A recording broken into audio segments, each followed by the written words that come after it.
last phase.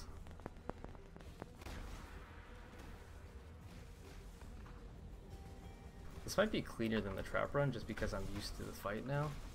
Or more used to the fight. Or the arc run, or whatever. Come on, die. Thank you. There. That was pretty clean. A little panicky. Little panicky. Very laggy. Better get a Watcher's Eye. Come on. Give me one. Give me one. Ah, need me gone. That's fine too. What's up, YouTube? Demi here. Hope you liked that intro. As you can see, this character does very well. You can see in-game in Path of Exile. So this is my Lightning Trap Saboteur Limited Pledge. It's made for all-around everything. It's really good at mapping, really good at bossing, really budget to start out with, and scales infinitely with currency. So let's go ahead and start with the Ascendancies. This is the Saboteur. Main reason we go Saboteur is because of the everything. So you start with Perfect Crime, you get cooldown recovery speed, damage per each trap, and you get chance for traps to trigger an additional time, so that's like a 20% chance to deal double damage. It's pretty nice. Then you get a bunch of trap throwing speed, mind damage stuff. Chain reaction, this is your main engine right here. This is really important. So you get trap damage, cooldown recovery speed, increased AoE, great. But the main thing is when your traps trigger, your nearby traps also trigger. So when we throw our cluster traps, we're laying like 5 things, or 4 things, however many you can lay, right? And when one of them pops, or when an enemy steps on one of them, the rest of them will also pop off. So it's really, really good. It means that instead of getting 1 hit, you get in 5, which is great. After that, we go for Pyromaniac. This is our sustain. You get immunity to ignite, immunity to shock. Those are just great defensive buffs. But you also get 1% life regen per second for each of your traps triggered recently, up to 20%. So if you can throw 20 traps in 4 seconds, you can have 20% life regen all the time, which is like more life regen than most Righteous Fire builds get. So it's kind of dumb. You also get reduced mana costs of skills that place mines or throw traps. Helps to alleviate the ridiculous mana costs of Lightning Trap, but I have infinite mana, so it's irrelevant. And then for our last nodes, we go for Born in the Shadows. If you want more damage, you can actually go for Explosives Expert for the pen, but because I don't feel like I need damage, I'm like one-shotting Guardians, it's irrelevant. I go for this. You get reduced damage taken from blinded enemies, nearby enemies are blinded, and you get a little bit of damage with hits and ailments against blinded enemies, along with a chance to blind on hit. So nearby is like around this-ish. It's about the same as like a Blasphemy. They're all blinded, which means they have a worse chance to hit, which is great, because it multiplies with our defensive stuff, right? So we're on the evasion side of the tree. We have Acrobatics, Phase Acrobatics, which means we get a ton of dodge. We get 30% dodge for attacks, 30% dodge for spells, and then we get another 10% for attacks here. So we actually have 40% attack dodge without doing anything, alongside of our 30% spell dodge, some evade, and then we blind everything around us so they have a chance to miss. Kind of dumb. So skill tree wise, you're going for a lot of trap nodes, a lot of damage, and crit multi nodes, right? So we're going for damage here, and then trap mind damage, damage crit crit multi, spell damage with scales lightning trap, some more trap damage here. Trap throwing speed is a priority for me because we have infinite mana and there's no cooldown on lightning trap. You can just throw it as fast as you can, so getting a lot of that is nice, right? Bunch of life down here, some attack speed for our shield charge and cast speed for our flame dash. Some more life and evasion, resist stuff, more life. And then most of the trap wheel, I went up through the trap throwing speed side, not the damage side, because I feel like it's just better DPS. Then I get from Clever Construction, so your traps can't get killed after you throw them, which is really important. We get Devastating Devices here, so we get more crit, more AoE, more trap trigger AoE, which is hard to explain, but like basically when you throw a trap, it's got a little tiny radius around it where it will explode, so that AoE makes that bigger and easier therefore to trigger your chain reactions. And then we get high explosives for some more AoE and 10% pen, pretty gross. More life. Down here we have Master Sapper. This gives you frenzy charges when your trap is triggered by an enemy, great, alongside a bunch of trap throwing speed and damage, and additional traps placed at a time, which is kind of nice. We already talked about Acro, crit multi, jewel sockets we'll go over after all the rest of the tree. Herbalism for some life recovery from Flasks and max life, these are really good nodes. Up here we have Expeditious Munitions, gives you more trap throwing speed and trap damage and AoE, which is nice. The entire Written in Blood wheel for some life. We are going to be very low on life while leveling. It's just like how the cookie crumbles. You cannot make this character super high life unless you forego a bunch of damage and stretch your tree like really far down here to get these life nodes. But you don't really need it. I mean, I have almost 6k life and I'm fine.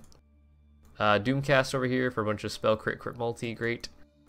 Same thing over here, Throat Seeker, crit multi, and this is our engine for infinite mana. Eldritch Battery, very uncommonly used node, but it gives you the ability to spend ES before mana for skill costs, Energy Shield, right? And Energy Shield protects mana instead of life. So you lose that little bit of cushion, but when I throw traps or I Flame Dash or whatever it might be, it spends that Energy Shield, and we're using a Tinker Skin, which is a unique chess piece, and it gives you recover 100% 100 life when your trap is triggered by an enemy, and recover 50 Energy Shield when your trap is triggered by an enemy, right? So for me to throw traps, it costs 61 mana. I get 50 back when one of them is triggered, and I throw 5. So I get 250 back, and it costs 60. I cannot run out of Energy Shield / mana as long as I'm throwing traps at enemies. It's disgusting. Frees up a mana slot, and it's great, right? Before you get the Tinker Skin, obviously you wouldn't take this, you just carry a mana pot instead. But once you get this thing, and you take this node, infinite mana, you do whatever you want at that point. I'm going for some lightning damage, crit multi over here, increased effective shock as well. Some more life nodes, Jewel Socket. We take this node here. Blast Cascade gives us a bunch of crit multi and chance to gain power charges when your trap is triggered by an enemy. Great. We take a power charge and the spell damage per power charge node behind it. This is about, I have 4 power charges, so that's 16% spell damage for 1 point. Not too bad. All the crit multi nodes here for spells, some more spell damage, and some more life. And life. Skill tree is fairly basic. As for the gearing, which we can go into now, most of your gear is rares, which means that it is very easy to get started. You don't have to have anything too crazy. When you're just starting out, get life resists on your gear so that you are capped resistance-wise. Make sure you got 75, 75, 75, with some extra to pad for like elemental weakness and stuff. And then just go for life after that. And then your only unique that I would say is really nice but not required is a Tinker Skin.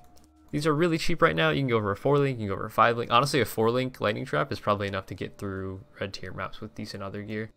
But this gives you life, it gives you frenzy charges, it gives you the life and energy shield when your traps are triggered.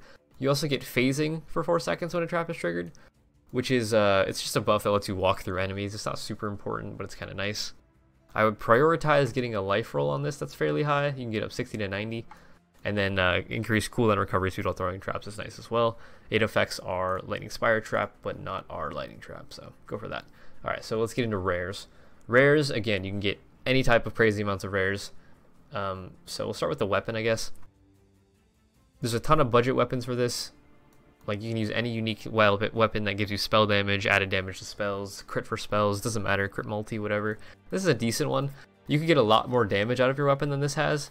Like, for example, a shaped Sandbar Scepter, I think, is probably your best bet. It's got 6% implicit LE pen. You can get spell damage, lightning damage, cold damage to spells, attack speed, spell crit, global crit multi, elemental pen, you know, all the good shaper suffixes. There's a lot of good stuff you can get on a weapon, but this is a decent one. Like, it doesn't really do too much for me. It's about, I don't know, like a quarter of my damage maybe. Oh, I should probably let those turn back on. Alright, anyway, shield. You can get a lot of unique shields that give spell damage. Sapphire's Frame comes to mind. But you just want spell damage, life resist. Spell crit is nice as well. This was like a couple X. It's not too crazy. You can get a lot better than that. Boots, movement speed resists, great. Enchantment wise, try to get 10% of penetration if you haven't killed recently. Because we are a trapper, when you throw a trap, your traps get the kill, you don't. So you're never going to be considered killed ever, so you always get that 10% pen all the time. Which is pretty nice. It's just 10% global pen without doing anything. As you can see, I have 81% pen while just doing nothing, and then 101% pen with my Wise Oak Up, which is kind of dumb. Yeah, just get movement speed. If you can get a nice pair of boots with an extra link, like Fortify, like I have, then you can just free up a link for something else, which is kind of nice. Gloves. Shaper gloves, right? You can get a mod as a suffix that says skills which throw traps throw up to 1 additional trap. That is a 25% more damage multiplier for your main skill, because normally with just cluster traps, you throw 3 additional traps plus the 1, so you're throwing 4. With this glove mod, you get to throw 5, which is just dumb. It's an amazing mod. They're very cheap to get basic ones, like really cheap ones. This is obviously a really nice pair of gloves, but you can get additional trap life with a little bit of res for like nothing. So just go for that. Enchantment wise here, you're gonna go for either Commandment of Winter or Commandment of Spite are both good. Winter throws a AoE cold projectile spell that crits a lot, so it freezes things so they don't hit you again. Spite is a AoE, like it throws out your weapon in a bunch of directions and it leaves chilled ground, which is pretty nice defensively. You could also go for a Commandment of Reflection, which is when hit, you spawn a clone of yourself that'll run around and distract enemies and take damage, right? I personally prefer Command of Winter because I want things to die when they hit me, so that's a good one. Helmet. Life resists, same as always. If you need strength here, if you need dex here, whatever you need, just grab it on your helmet, grab it on your gloves, grab it on your boots, doesn't matter. Life resists stats in that order. Get the life you need, get the resist you need so you're capped, and then get stats so you can equip your gear and jewels, right? Enchantment here, go for Lightning Trap, penetrates 10% resist, is the highest damage enchant by far, and it's just good overall damage, right? Amulet, so I have a shaped amulet here with Life Ellie Pen. I think I would actually get more damage out of this if it had multi on it instead of the pen roll. So if you can get a life amulet with some resist if you need them. If you don't need resist, go for damage. You can get spell damage, you can get Ellie penetration, you can get crit multi on your amulet. Like, you can get a lot of good stuff here. You could also get some quantity on it if you wanted to make this into an MF style build. You totally can. Because we're wearing mostly rares, you can slot in the Sedima's Touches, Gold Worms, Ventur's Gambles if you wanted. Totally fine. As for the rings, I'm using Shaper Rings because I wanted a little bit of extra cold damage to attacks personally. The reason for that is if you deal cold damage with your Lightning Trap, it'll shatter the enemies. Because we are a crit build, you don't have to deal with things like porcupines, you don't have to deal with as much on-death effects because you're not leaving corpses, you're just shattering everything, as well as killing it with lightning. Which is really helpful so you don't get spiked to death by a pack of porcupines that you kill instantly, which is kind of a problem sometimes when you are a life-based character, right? But yeah, life resists, extra cold damage to attacks, great. Other ring, exactly the same. Life resists, cold damage to, I'm sorry, did I say attacks on the other one? Cold damage to spells. Shaper rings can get cold damage to spells. I believe you can also get cold damage against chilled enemies, which should work here as well. And then belt, guess what? Same thing, life resists, I needed a bit of strength, got some strength. Very simple stuff here. If you can get a life recovery elder belt would be nice, so you recover your life faster since we're going to have 20% regen all the time. 20% life recovery is pretty huge. What else could you get here? You could get a Hysteria belt, which is the essence that gives 5% penetration while using a flask effect. That's really good. It's 5% more damage basically. Kind of nice, but not needed. And then the Abyssal Socket here, you just go for life and added damage to spells, or spells while holding a shield, either or. Again, damage pen if you haven't killed recently works because we are not killing anything. It's just global 2% pen. I forgot to mention all my jewel sockets on the tree. Forgot about that. So, prioritize percent maximum life or flat maximum life, whichever type of jewel you prefer. I went for rare normal jewels because they can get more multi than an abyssal jewel can. Abyssal jewels can only have one multi roll. These can have up to 3. So I get percent life and then triple damage basically. So life, multi spell damage, life, multi trap damage, and then some attack speed for my shield charge. Life, multi projectile damage because lightning trap is tagged with projectile, spell, lightning, and trap. Any of those work, right? This one is damage, life, multi with lightning seals, and attack and cast speed. Wow, what a surprise. And this one, life, multi. Cannot be cursed with silence. I don't think it actually helps me at all, but I didn't want to spend another, like, I don't know how much I spent on these. Couple X on jewels, so I just went for this one. It was like 100 chaos, really cheap. And then this one, same thing. We got life, multi, and then some cast speed, all attributes. I actually need the all attributes. No, not anymore, I guess. I thought I needed the strength. I guess I don't need that anymore. I can upgrade this one to triple damage if possible. But yeah, jewels are really cheap. Jewels are a lot of sources of your damage. Like, if you can get a bunch of jewels like this, your damage scales ridiculously well, so keep that in mind. Going into flasks, you're going to want a life flask with recovery rate, or you can go for an instant flask. It's totally up to you. I prefer recovery rate for this character because it has a lot of regen. You're going to want bleed on that or on one of your other flasks. And then I have a second bleed flask for some reason, totally unknown as to why I have that. I should probably have a curse flask here, honestly, but whatever. Quicksilver flask with movement speed, so you can go super fast. Diamond flask here. Diamond flask is really important for every crit build. It allows you to have lucky strike chance, which means basically it rolls the dice twice and then picks the higher between those two rolls, which is really helpful for making sure that you always crit. And then I have freeze removal here, so I bleed, freeze. It should be bleed, curse, freeze. And then the Wise Oak flask.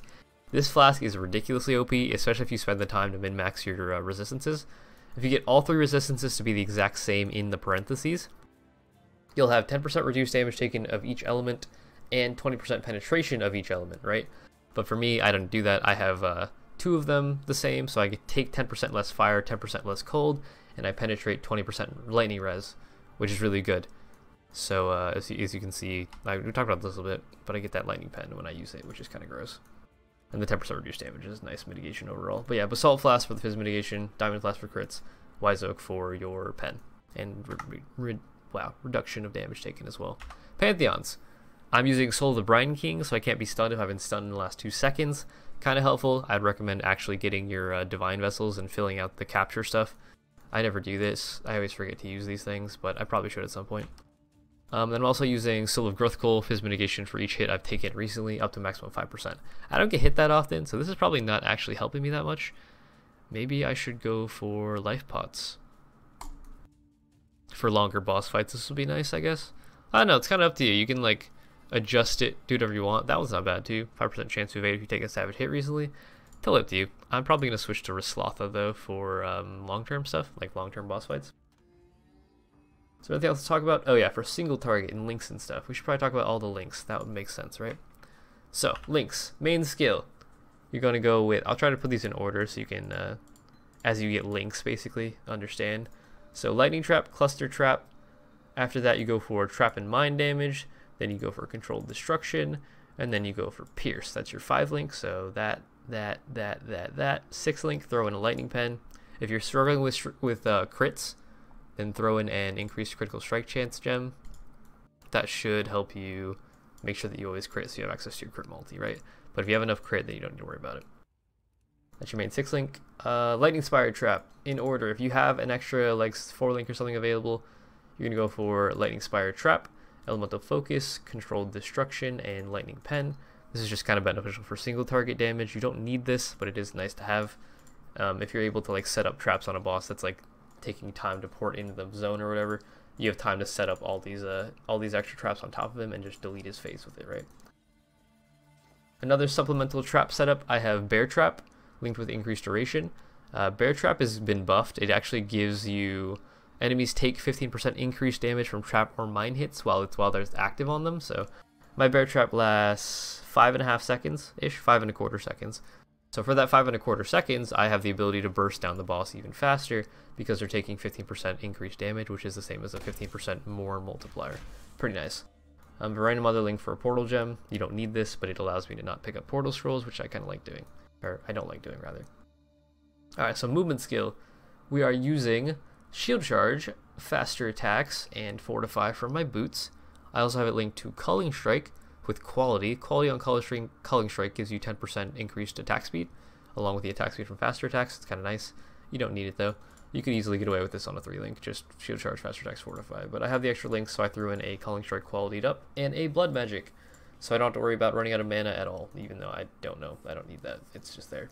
I could just as easily put the Flame Dash in here if you didn't have an Unset Ring. Put that right there.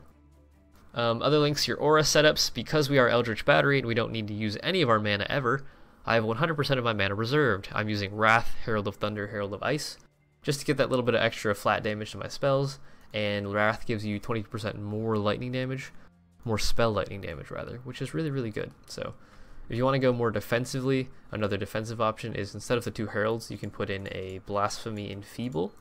If you want to be more defensive, if you have lower life, you don't feel comfortable, whatever. This will give you a huge amount of extra defense because it further reduces enemies' accuracy alongside their blind, and it reduces their critical strike chance, their crit multi, and their damage. This is the best defensive buff in Path of Exile, so if you feel like you're dying a lot, try this setup instead of the extra damage. And then my random Castle Damage Taken, I have Castle Damage Taken Immortal Call.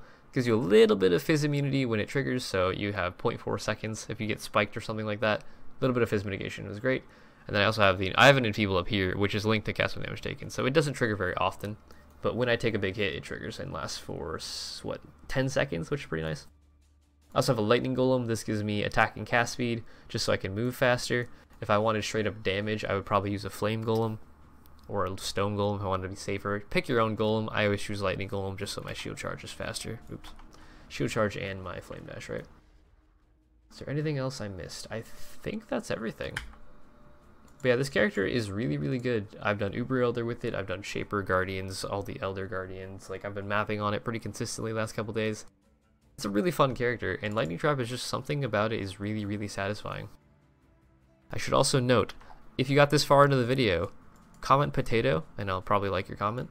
But also, this skill tree and the way that this character is set up, you can use literally any trap you want, right?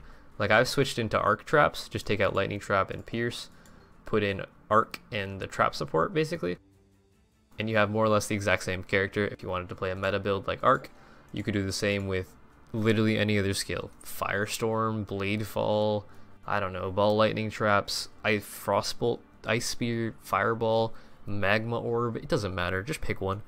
This is a good like template for you to like use for any trap skill in the game.